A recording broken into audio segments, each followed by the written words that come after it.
everybody. How's it going? Welcome to the Dead Time Radio. I'm here with my friend Billy. How are you doing, Billy? I'm doing good. Good. Fucking around with the video. Season 2, episode 2. I know, shit. Welcome along. I think it's pretty cool. Yeah, we got some cool stuff to talk about today. 2 seasons, 2 episodes already. 2 and 2. We have lots and lots of downloads. Yeah, thank you. And we have almost 200 people just in America that are listening all the time. Yeah, which is cool. We want to see more. We want more. We want more. More and more. Tell your friends. Yes. And on the YouTube, like and subscribe. Leave some notes and comments, and we appreciate it. Become a patron if you want. Yes. There's a button on the Podbean app. And eventually we're going to get the button somewhere else in the actual video. You can click on it and it'll be a link, blah, blah, blah. And you can donate if you want, if you really like what we're doing. You can give us a call, 843-492-7966. Leave us a message. It's 2 minutes long, as long as it'll go. But leave us a message, and we will play it on air. Send us an email. Did we say the email yet? No. What is it, Don? thedeadtimeradio@gmail.com. That's right. thedeadtimeradio@gmail.com. We also have digits. Digits. Billy, shoot our digits out. I already did. I just did. You did, okay. 843-492-7966. 66. 6. Blah. All right. So what's today's episode about? Today's episode is about ancient cryptic texts. So, cryptic. I'm a moron. Yeah, we're going to talk about texts that actually have secret shit in them. It's kind of interesting. Manuscripts and stuff like that. I don't know. I like it. I like it. Secrets. Me too. I think everybody does. Like you hear the word secrets, like, ooh, what secret? Think of it like, what was that movie that Nicolas Cage was in where he Face Off. No. Where he had God damn it, what is it? Not Da Vinci Code. Was it Da Vinci Code? The National Treasure. National Treasure. Da Vinci Code was Tom Hanks. That's Tom Hanks. Yeah. Yeah. Stuff like that, where he found stuff. secret text in the Constitution, and it led to treasure. And then it was in the dollar bill, and then it was the dollar bills, y'all. Liberty Bell, and yeah, cool adventures and through secrets. We're not going to have any manuscripts that will tell you anything of treasures, so don't be expecting that. No, but he's just saying the secrets. Yeah, part. But it's kind of cool that there's old papers out there with really cool shit on it. So, shall we just jump right in it? Yeah, let's do this. All right. So, there are manuscripts that defy our technological progress. Books composed of undecipherable languages and unknown symbols. Some authors thwarted discovery, while other scribes in their books are simply artifacts from a forgotten culture. These mysterious texts have roused the imaginations of scholars and amateur historians, but they remain an enigma. I love that word. Me too. Here are 10 cryptic books that continue to confound researchers. These obscure gems open up a world of intriguing possibilities.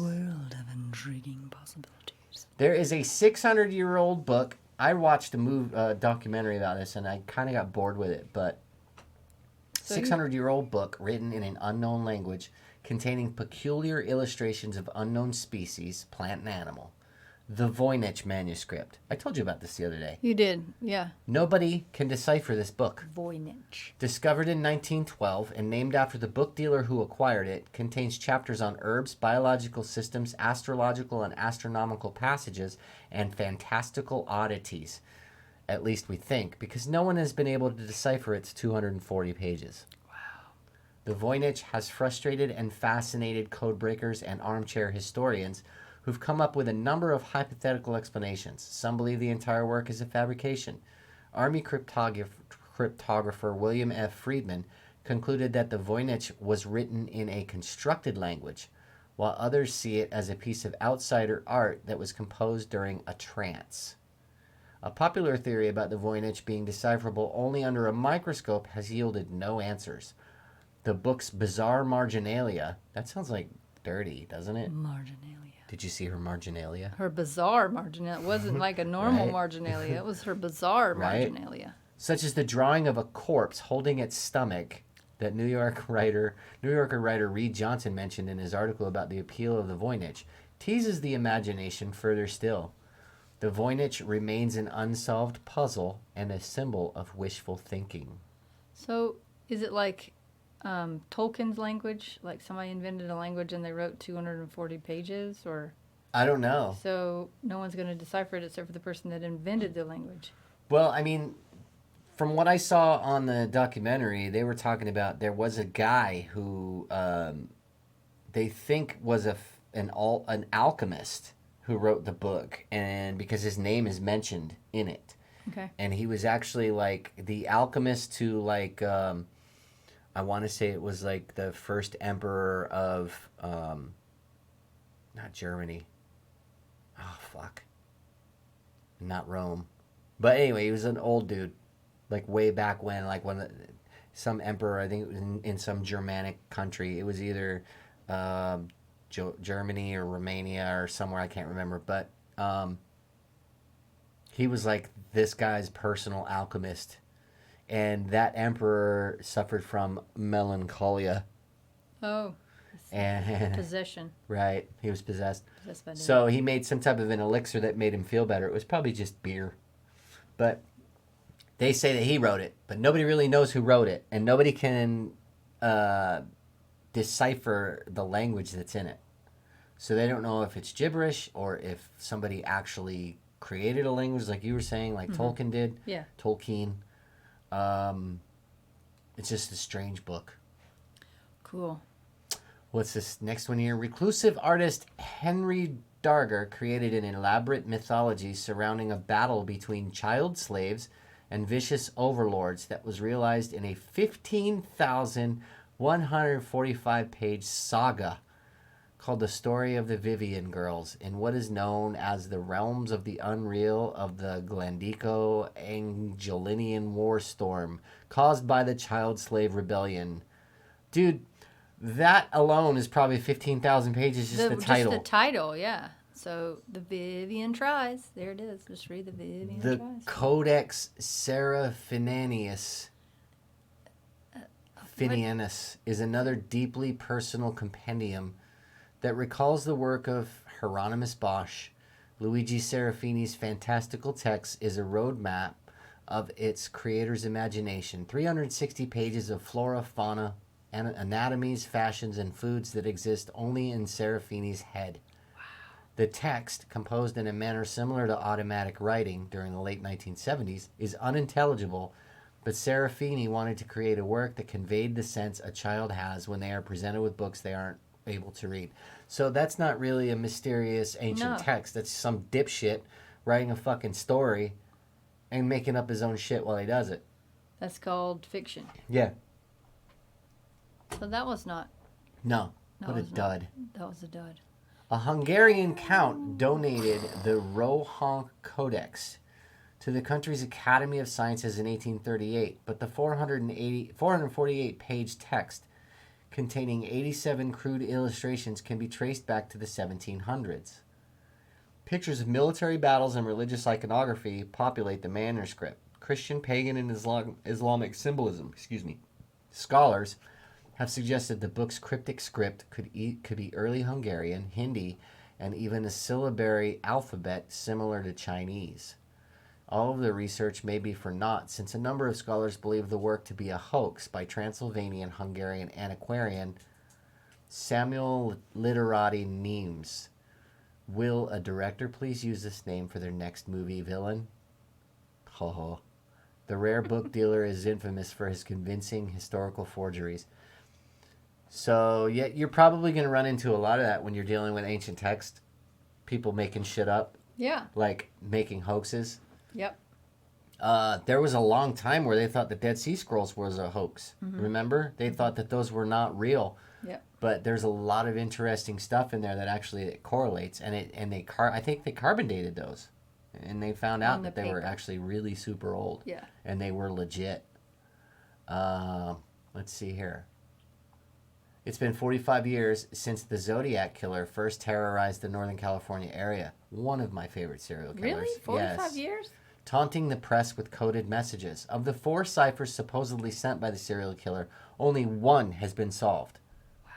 A complex 408-word cryptogram in which the murderer talked about making the victims his slaves in the afterlife. Nice guy.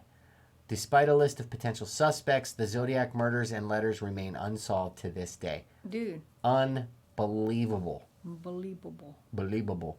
Can you believe that? No. Of the 4 ciphers supposedly sent, they only could unencrypt or decrypt one. He was smarter than everyone. Guy was brilliant. And not in a good way, but he was fucking a genius. But most serial killers are geniuses. So I had an idea. We should try to do To Catch a Killer on our show. Just do one day. We should be like the Zodiac Killer. No, To Catch a Killer. It's like a subscription where you're trying to figure out who's the killer, but it's real cases that they send you to try to, maybe. Like an armchair sleuth, thought they were saying. Maybe. We have to get more people to actually participate with us first. We can't just... I know, I'm just saying, it's just an idea, dude. Participate, people. Just throwing it out there. Participate. Send us emails. thedeadtimeradio@gmail.com. Or give us a call, 843-492-7966. How was that for a plug? That was a total plug. Fucking sweet. Luggage. Treasure hunters have secured the Bedford County, Virginia area... Scoured, sorry. Not secured. The Bedford County, Virginia area since the 19th century, searching for buried gold, silver, and jewels. The Beale Papers are ciphers that reveal the location of over $60 million in treasure, said to be squirreled away by Thomas Jefferson Beale. He entrusted the text to a friend before he died, and James B. Ward made them public in 1885. Only one of the codes has been cracked, revealing details of the riches and their location. But scholars doubt the authenticity of the papers. No record of a Thomas Jefferson Beale has ever been found. Ward, a Mason, is suspected to be the author. Edgar Allan Poe, a cryptography enthusiast, I didn't know that about him. I knew he was a cocaine head, was also on the list of potential scribes due to his connection to Virginia and his short story, The Gold Bug, about a secret message that leads to buried treasure. Historians have since ruled him out. I mean, is that the one that was found? Yeah. I think they found that one. Maybe. There was the one dude that found it was a lot of buried treasure? Yeah. So it was real? Yeah. People have been trying to find it, and somebody actually found it. I'm going to fucking look that up right now. Yeah. Because I didn't know that. The Beale Papers. The Beale Papers. Did they find the treasure from the Beale Papers?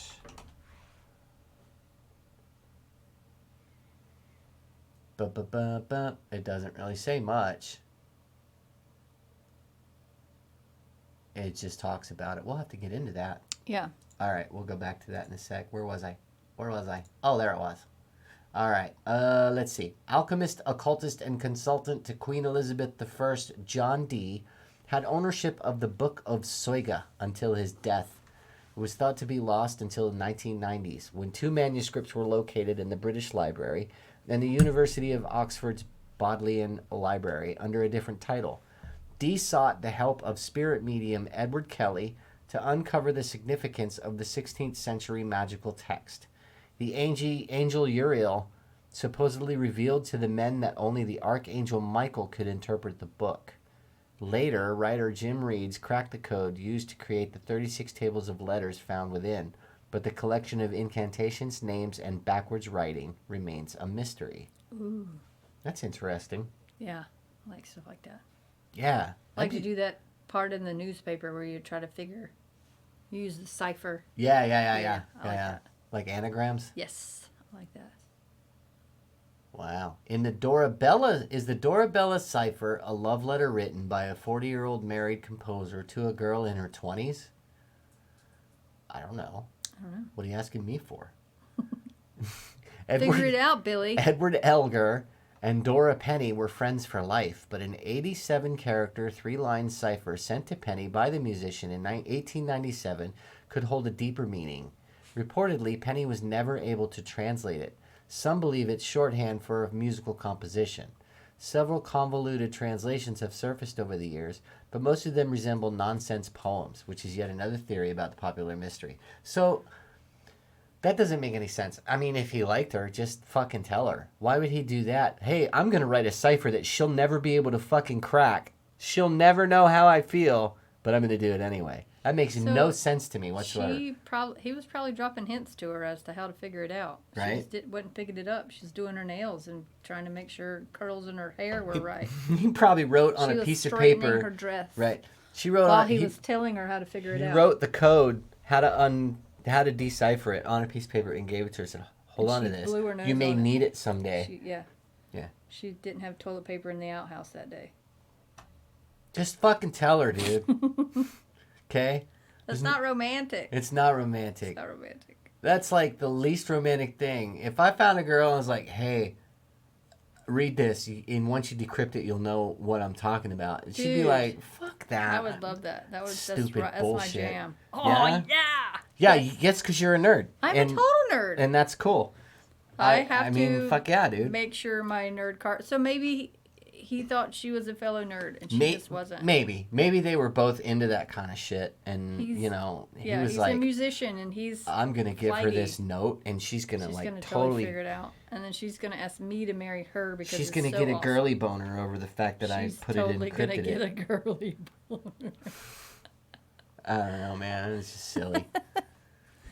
Believed to be a ritual calendar, the Liber Lenteus has a somewhat morbid history. A Croatian official in the Hungarian royal chancellery. That's who it was. It was the Hungarian emperor. That guy was purchased a female mummy from Egypt during his travels. He displayed it in the sitting room of his home, even removing the linen wrappings at one point. After his death, the mummy was donated to the Archaeological Museum in Zagreb, where a lengthy inscription was found on the cloth, estimated to date back to 250 BC. The codex contains 230 lines and 1,200 legible Etruscan words, hymn-like passages, and names of gods. The mummy itself was identified as Nisi Hensu, the wife of Pahar Hensu, a tailor from Thebes. Scholars have never been able to decipher the entire text due to a language barrier. Wicked. We'll rip out that fucking Rosetta Stone. Had a real... Not the software, silly. There's an actual, the Rosetta Stone. Could you imagine? The way you said it, it's like, here, whip it out. Whip it out. Bet that shit's in fucking German level 2. Oh, we're not gonna deal with that. It's all right. Just put her in the museum. Do they have Egyptian level 1 in the Rosetta Stone? I'm gonna have to look now and see if Egyptian is in the collection of languages to learn. What? But I think they speak European. Dead. They speak Arabic now, don't they? Egyptian's not a dead language. It's dead. But I think they speak Arabic more than they do Egyptian there. I don't know. We know that the Ripley Scrolls, named after English author and alchemist George Ripley, is that from Ripley's Believe It or Not? Ripley's Believe It or Not? Are copies of an original 15th century text. The words contain strange illustrations and poetic passages referencing the elusive Philosopher's Stone, a.k.a. magical realness that only Harry Potter understands, which is why the scrolls remain a mystery. Harry Potter is fucking fictional. The Philosopher's Stone, you know what that is, right?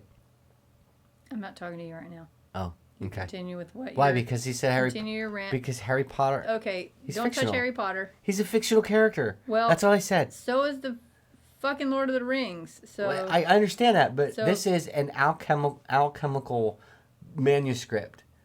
Okay, Harry Potter understands it, but Harry Potter is fictional, so he cannot decipher it for us. That's all I'm saying. Philosopher's Stone, continue. Philosopher's Stone is the stone of alchemists that could actually turn lead into gold. That was the big thing about it. It had all the alchemical magic in it. That's all I wanted to say. There was no need to get offended about your precious Harry Potter. All right. Persian poet and astronomer Omar Khayyam wrote thousands of poems, many compiled into the Rubaiyat of Omar Khayyam. Numerous translations have added widely different meanings to the text, ranging from mystic interpretations to devoutly religious Islamic symbolism. Scholars can't agree on the authenticity of the collection, clouding the works further. Francis Sangorski, one of half of London bookbinder company Sangorski and Sutcliffe, created a stunning bejeweled binding for the Rubaiyat of Omar Khayyam that took years to create. It was lost during the sinking of the Titanic. Aww. Oh, wow. Sangorsky drowned weeks later, leading many to believe the book itself is cursed. Maybe he put his soul in it. He Wow. binded his soul in that book that went down with the Titanic, and he drowned. That's kind of Because crazy. the book drowned, so he had to drown. I mean, that was inevitability.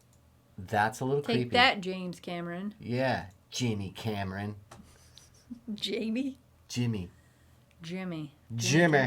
Jimmy is the king of the world. Jimmy Cameron. He's a douche. All right.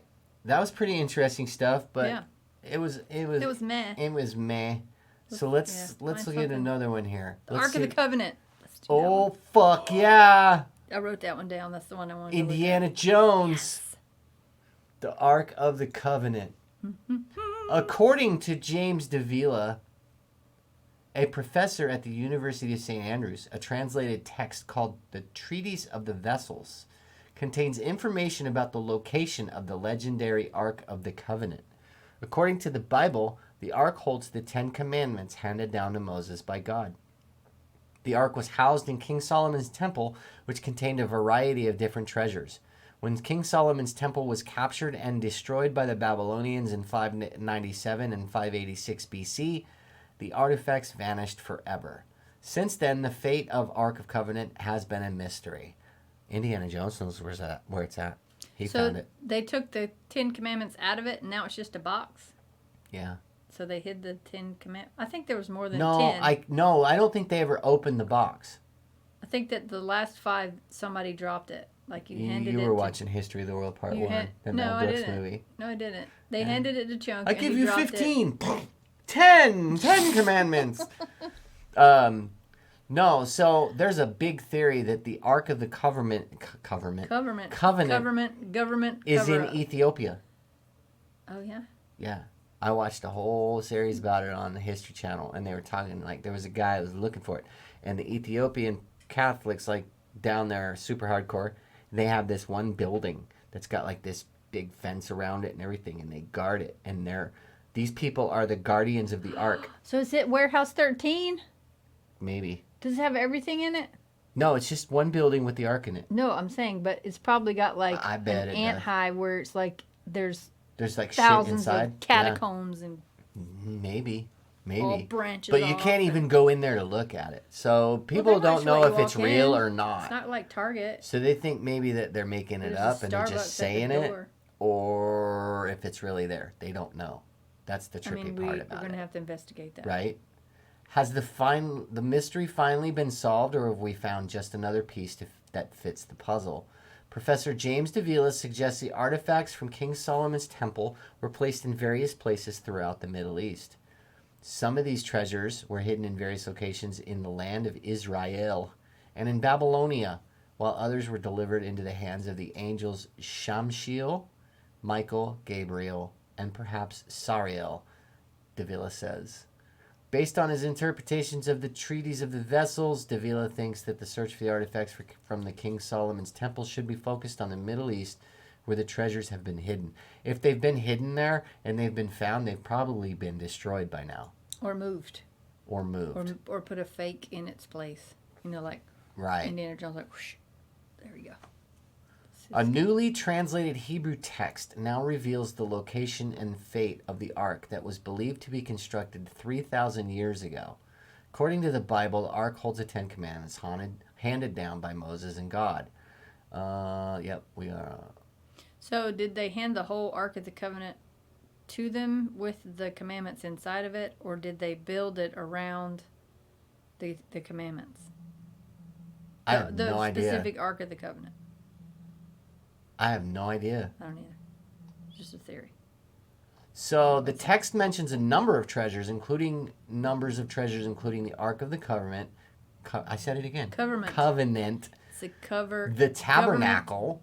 Musical instruments made of gold, ornaments from the Garden of Eden, and various precious religious stones. Cool. 77 Plus tables more. of gold, and their gold was from the walls of the Garden of Eden that was revealed to Solomon, and they radiated like the radiance of the sun and moon, which radiate at the height of the world. That's a lot of radiation. So is that Are why they wearing lead? burned their eyes out? No, because when they opened it, remember? That was in Indiana Jones. I know that. I'm saying, is that why? Because if they're radiating...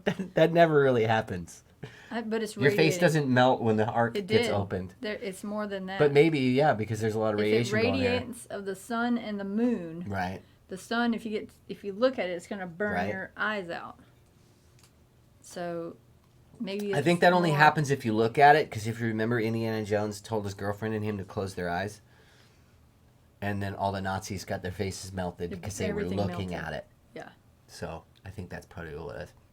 According to Davila, the writer of the original text was not trying to convey factual locations of the hidden treasures of Solomon's temple, but rather was writing a work of fiction based on different legends. His work was to be a piece of entertaining fiction, not any kind of real guide for finding the lost temple treasures, he says. Of course he's going to say that. He's backing up because it's probably because he got threatened. Oh, yeah. They're going to deport you from wherever you come from. Because you remember... Was it the first Indiana Jones movie or the third one where those guardians were like chasing him, keeping him from finding shit? I think it was the third one. I don't recall. Yeah, it was the third one where he was looking for the Holy Grail. And he was in Italy, and there was like a deciphering of stuff, and there was these like agents that had been around forever who were guardians of the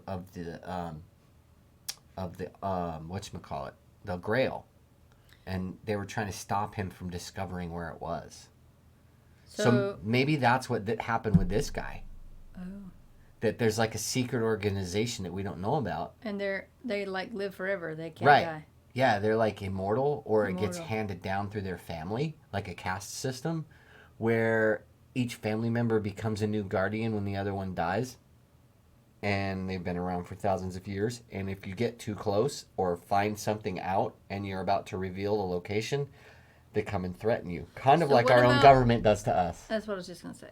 So, also, why would one person not be the one person to take care of all of it and they'd be immortal? Because if you have a son and they want to be an artist and go join the circus, they're not going to be following what you think they're going to follow. But, I mean, think about how... But if there's one person that knows what it means and knows how powerful and knows how important that it is... But think about how malleable kids are, and if you start at an early age, they want to do that. They want to do what their dad does. No, they don't. I did. Don't.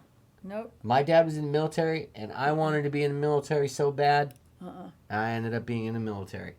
So what if they have a girl? It doesn't matter the sex. Yeah, I didn't want to do anything my parents did. Well, that's what I'm saying. It's called free will. If you've got the one person that is like sworn to secrecy, what if you have more than one kid though? Then I'm sure one of those kids is going to be like fascinated by what daddy or mommy does, and they're going to be like, I want to do that. I want to guard the ark. I want to stab people who try and find it. Sure, in theory. Is that why you're having kids? Maybe. So don't. No, I already told you I'm having kids to become world conquerors, but I'm going to realize the empire of Billandia. It's going to happen. The only thing I'm missing is a partner. I was going to say. You got to get that shit right first, man. Call me, ladies. 843-492-7966. The text tells us no more about where the ark and other treasures might be than if you watched the film. But what film? The fuck are you talking about? They can't say the film. It's the film we've been talking about. But it does provide some interesting insights into Jewish legends in the Middle Ages. Mostly it tells us ways in which people understood the Bible that are not part of official interpretation, Professor DeVille. I mean, he's totally backtracking on everything right now, just from what this is reading. So it sounds to me like, there was somebody that came and had a chat with him. And they're just like, we can't do this. The significance and historical value of the ancient Hebrew texts remains unclear. There are several inconsistencies in the text. For example, in the prologue, it states that Shimur, the Levite, and his companions hid the treasures. Later on, the text mentions the treasures being in keeping of or hidden by Shamshiel and other angels. I believe the author looked at various legends without much concern about making them consistent, said Professor Davila. There are many interesting legends relating the fate of the Ark of the Covenant. Why can't I want to say government is what it is. Ark of the Covenant. According to one legend, the Templars know the location of the Ark. Well, they're gone. They know everything. Right. The earliest written copies of Masonic rituals state unequivocally that the ancient Masons found the Ark of the Covenant hidden in a cave under the site of King Solomon's temple. In pursuance of your orders, we repaired the secret vault and let down one of the companions as before. The sun at this time was at its meridian height, the rays of which enabled him to discover a small box or chest, standing on a pedestal, curiously wrought and overlaid with gold. He gave the signal of ascending and was immediately drawn out. We have brought the ark up for the examination of the Grand Council.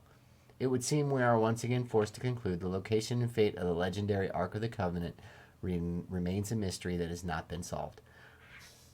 Dude, I have a firm theory. Okay. That the Templars did not get completely destroyed. No. That whole thing was staged. Yeah. To make it so that they became a secret society in the sense nobody knew they were around anymore, so that they could not worry about politics and bureaucracies, and they could do what they needed to do to protect these treasures. Yes. You're on the same page. That'd be the smart thing to do. That's why we're so symbiotic. We're like siblings. We're like peas and carrots. Ancient manuscripts of the mythical city of Timbuktu. Ooh.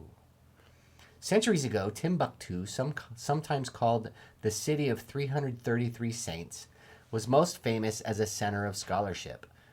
The city was once home to nearly 100,000 ancient manuscripts. That's a lot of paper. Yep. Some dating back to the 12th century. Wow. Preserved in family homes and private libraries. From the early 14th to late 16th centuries, Timbuktu was famous for its wealth. It grew rich between the gold mines to the south and the salt mines in the Sahara.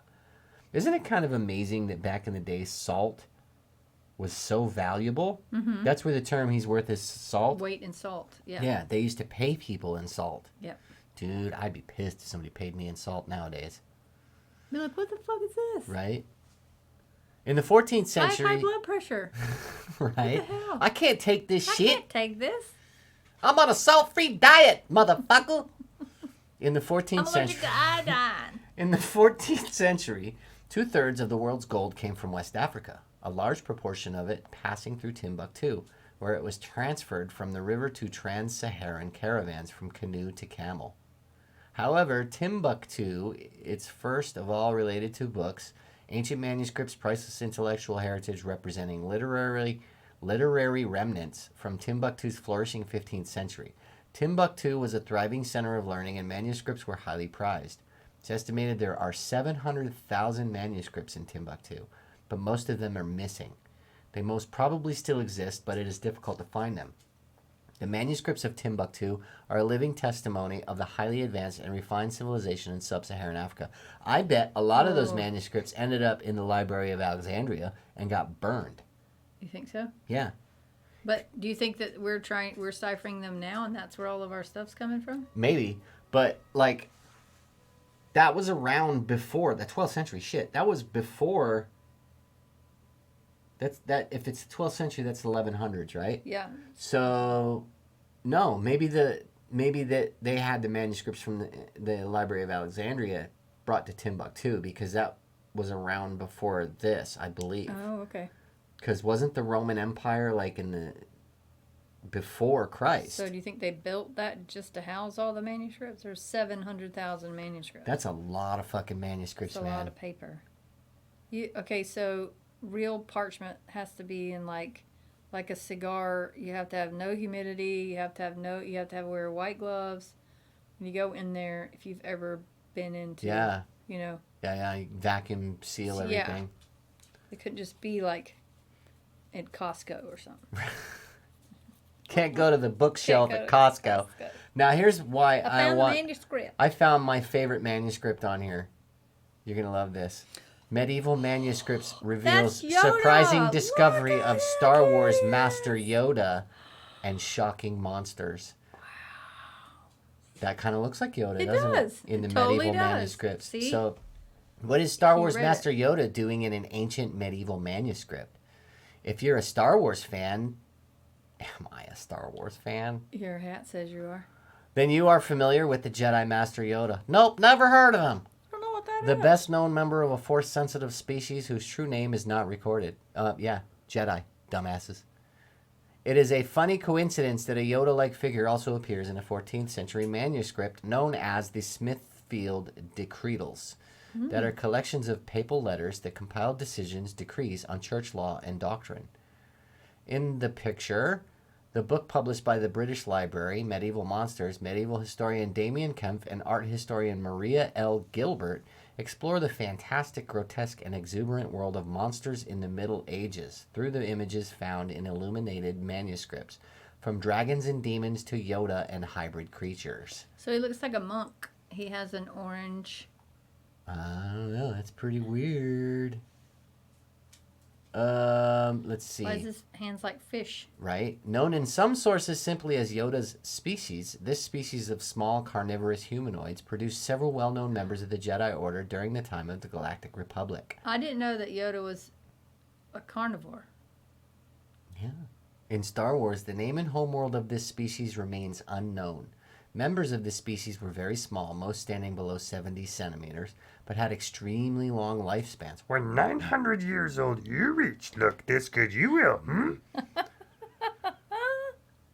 But had it lasting many hundreds of years, though, because all members of the species were Jedi, who are known to generally have longer lifespans than what is ordinary for a species. The exact average lifespan of the species is unknown. Yoda died at 999 years old. Adult members of the species were characterized by sharp elfin ears, ridges on their foreheads, tridactyl hands, that means 3 fingers, and most commonly, anisodactyl feet. That, I don't know what that means. I was going to say. Their leathery skin and blood were both light green. I'm smart, but I'm not that smart. That is, of course, science fiction, and scientists have never heard of a species like this one. Dude, this guy just blasphemed completely. Okay, Star Wars happened a long time ago in a galaxy far, far away. So I don't it's know a what this fictional fucking guy's talking- character. It's not fiction. It's a fictional character. No. Yeah. So we were just went over the Harry Motherfucker, Potter you're just, deal. yeah, you're and just, oh, this whatever. is a fictional character. Dude, Yoda lives. I saw him. I saw videos of him. Yoda lives. I'm sure you did. I saw videos of Harry Potter like yesterday. Still, this They're does always not. running on TV. This does not prevent anyone from imaging. Imaging. Imagining Are you at work that there right now? no that there might be similar life forms somewhere out there in the universe. Of course there is. It's a funny coincidence that a Yoda-like figure also appears in a 14th century manuscript known as this. Okay, we just read that. Yeah, they're. He currently cares for the priceless collections that include copies of Beowulf, some of the world's oldest Bibles, the Lindisfarne Gospels, and the state papers of Henry VIII. He curates exhibitions such as the current Magna Carta, Law, Liberty, Legacy. Harrison has been working at the British Library since 2006. I can't think of how we could have communicated what we do back then apart from an occasional story in the media, he says.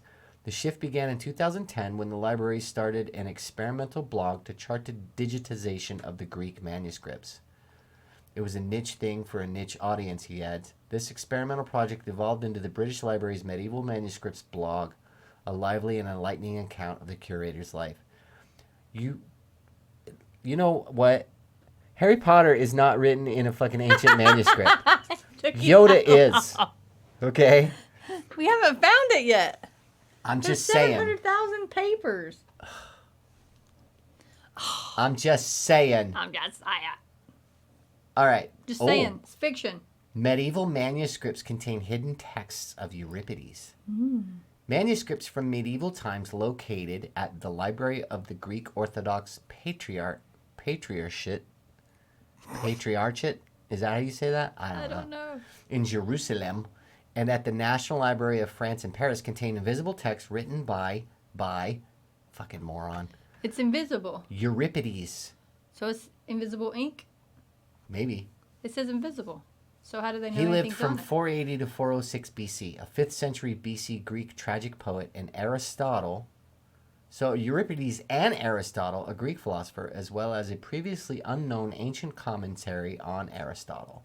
The hidden texts were repeatedly washed off and overwritten in medieval times. So they probably just took old papers and wrote new shit on it. And it was fucking probably some great works from Aristotle and Euripides. And they're like, well, and Jesus Eraser. said, g. Here, use my eraser. Using very sophisticated multispectral imaging methods, scientists have been able to decipher up to 3 text layers in the manuscripts, which were superimposed on each other. Talk about using recycling. Woo. The manuscript in Jerusalem originates from the famous library of the Holy Sepulchre at Jerusalem. That's crazy, man. So it's from, looks like they wrote it that way, and then they wrote 2 up and down. But how can you It delineate each ones if they're written over everything? I understand multispectral imaging methods, but wouldn't you still get like the CSI gibberish? when it like lifts off the page and it goes. Yeah, but wouldn't you still get like garbled over text because you have so many different layers? Not everybody writes exactly like that. You know what I mean? I don't know. That's fucking weird. I don't know. They have a lot of technology now. Yeah. Ancient manuscript reveals Jesus was married and fathered 2 children with Mary Magdalene. This is where the antediluvians came from. What does that mean? The antediluvians are the descendants of Christ. They're the oldest people, or the oldest bloodline. So is that the oldest with Christ Mary bloodline? Magdalene? With Mary Magdalene, yeah. Okay. Theologians have long speculated about Jesus' alleged romantic relationship with the famed prostitute Mary Magdalene.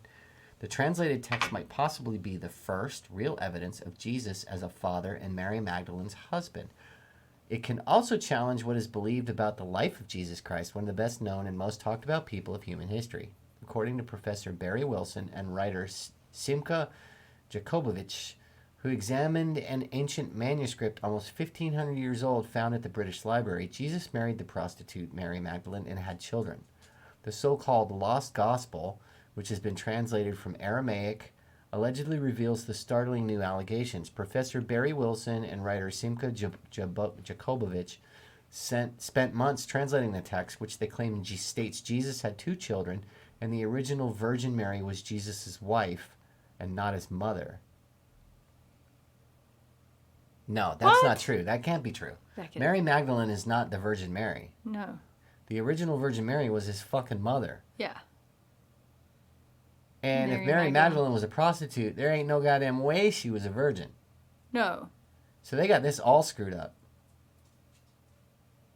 I don't know, man. That's dumb. Yeah, but I mean, it's really, the Bible is someone's interpretation of the events that happened. So it was written on the way the person writing it saw it.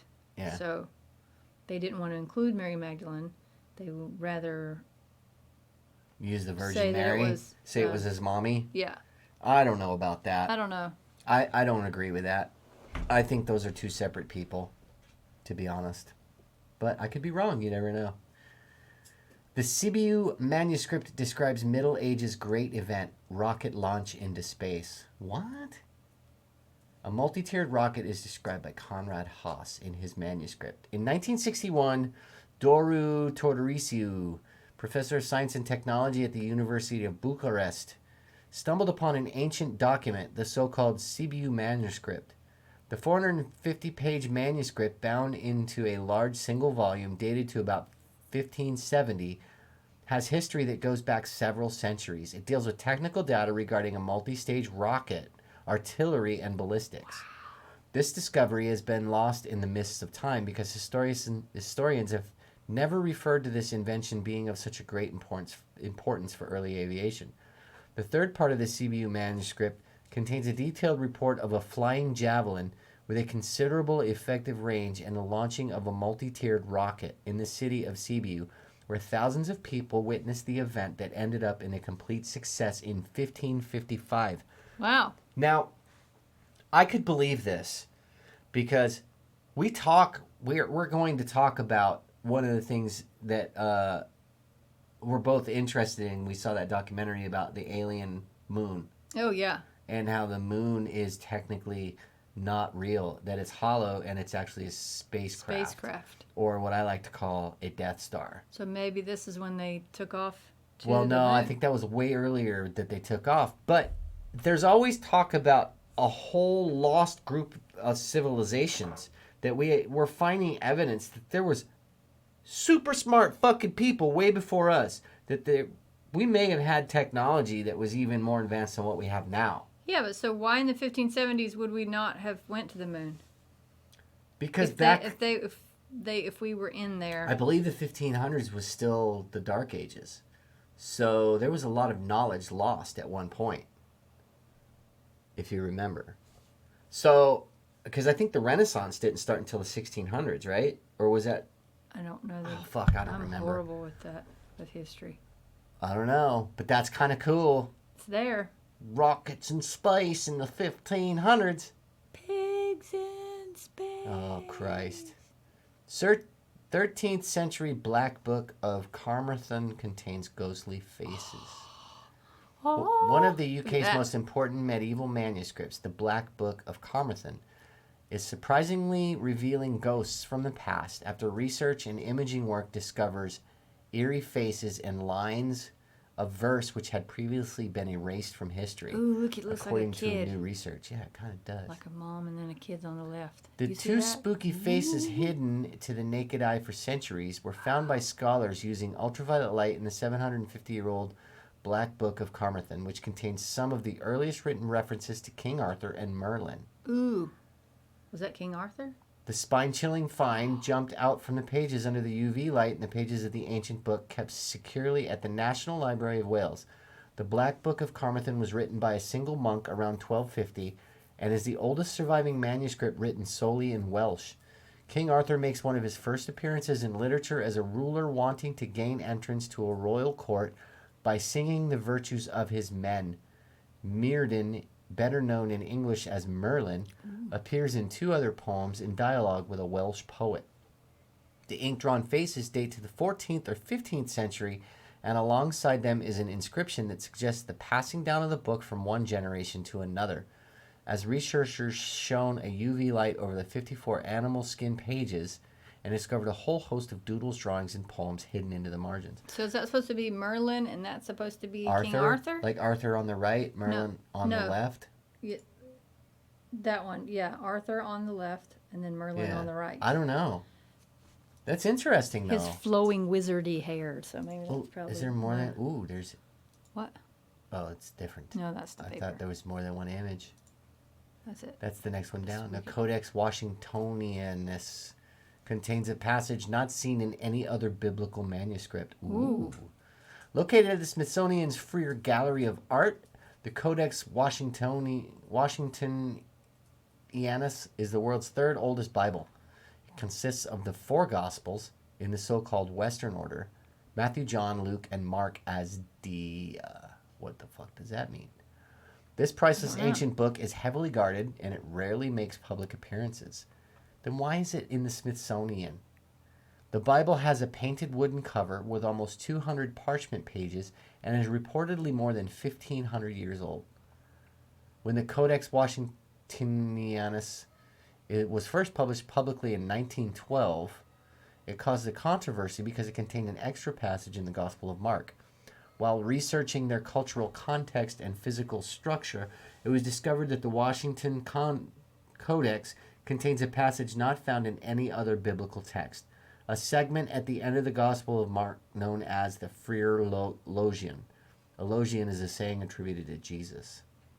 A translation of the Phreologion reads, "And Christ replied to them, 'The term of years of Satan's power has been fulfilled, but other terrible things draw near.'" The passage seemed to address the question of whether God or Satan was in charge. That's interesting because there's a big theory that it's actually the opposite, that Satan is actually in charge right now. It's fucking weird, man. Wow. There's so much weird shit. That would make sense now. It would make sense. It would totally make everyone calmer. This is Satan's realm, is what they're saying. This is hell. Yeah, well, that's what is I what said they're before. saying. I've said it too. And that to find your spirituality to a level where it makes you happy and things like that is supposedly what they call heaven on earth. Okay. So I don't know. Take it for what you will, but that's what they say. Who's they? That's what they say. That's some fascinating shit right there. Yeah, that's a lot of A lot of information. What else we got here? We got mysterious ancient inscriptions never meant to be read. Biblical secrets revealed. I don't know about that one. I know. That looks We already like read it's that a one too, right? clickbait. Yeah, we saw that one. Clickbait. Nope. Many one we saw. samurai had swords with secret crucifixes and hidden Christian symbols to avoid persecution. Early persecuted Christians used many secret symbols, and one of them was known as the ichthys. There are countless such examples. What is an ichthys? I don't know. The fish. Oh. The fish. Oh, the is in fish. it. The ichthys. Yeah, fish. Because if you have, was it ichthyophobia? You're afraid of fish. Okay. So Sometimes it's a our fish ancestors felt they wanted to convey a message to future generations, but only much later. There are also mysterious ancient texts that were never meant to be read, and these are today's subject. Why would anyone bother to write text on artifacts hoping the message was never found? What was the purpose of such mysterious ancient inscriptions? As we are about to find out, there was an important reason. Our journey takes us to the heart of the Holy Land. I am not reading this. Nope. This is boring. You want to read it for yourselves? Go to ancientpages.com. Mysterious ancient inscriptions never meant to be read. Biblical secrets revealed. Yeah, dude. There's a lot of cool secret shit out there. Is what I'm saying. That Voynich manuscript is kind of interesting in a way. Because nobody really knows where the hell it came from. You think somebody made it up? I think so. I think it was like, you know how some people do that shit just to Fabricated. fucking go, dude, in about 500 years, people are going to see this and they're going to be like, dude, what is this? And we're going to laugh. No, motherfucker, you're going to be dead. Unless you're Yoda. But right? But your joke will live on. I don't know. That's the end of our show, Don. So all you have to do is erase ancient manuscript and write it on the ancient parchment, because that's all they're gonna check. I'm gonna start doing that today. I'm just gonna start eraser. writing shit and then erase it Yeah. and then put something else over it. Nice. Thanks for listening, everybody. We had a good time today. We hope you enjoyed the show. Don't forget to give us an email. The Deadtime Radio at Vegas Billy. Oh, the Deadtime Radio at gmail.com. Call us at 843-492-7966. I don't know what to say anymore. I hope you guys have a great time. We'll see you next time. See ya.